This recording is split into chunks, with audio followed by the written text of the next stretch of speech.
ایک شخص دوزخ سے نکلے گا تو اللہ تعالیٰ ارشاد فرمائیں گے، اے بندے، اگر میں تجھے دوزخ سے نکالوں تو مجھے اس کے بدلے میں کیا دے گا؟ عرض کرے گا، اے رب، جو چیز مانگو گے دوں گا۔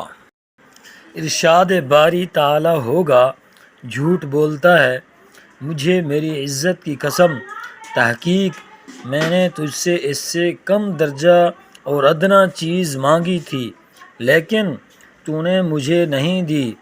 میں نے تجھ سے کہا کہ تو مجھ سے سوال کر کے مانگا کر کہ میں تجھے دیا کروں، اور تو مجھ سے دعا کر میں قبول کروں گا، تو مجھ سے گناہوں کی معافی مانگ میں معاف کروں گا۔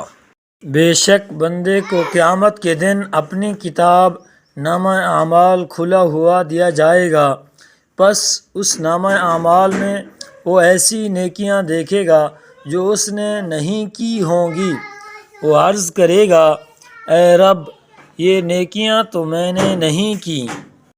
اللہ ارشاد فرمائے گا، لوگوں کی غیبت کی وجہ سے جو وہ تیری غیبت کرتے تھے، بے شک ایک بندے کو اس کا نامہ اعمال قیامت کے دن کھلا ہوا دیا جائے گا۔ وہ عرض کرے گا، اے رب، کیا میں نے فلاں فلاں دن فلاں فلاں نیکیاں نہیں کی تھیں؟ تو ارشاد ہوگا، چونکہ تو نے لوگوں کی غیبت کی تھی اس وجہ سے تیری وہ نیکیاں مٹا دی گئیں۔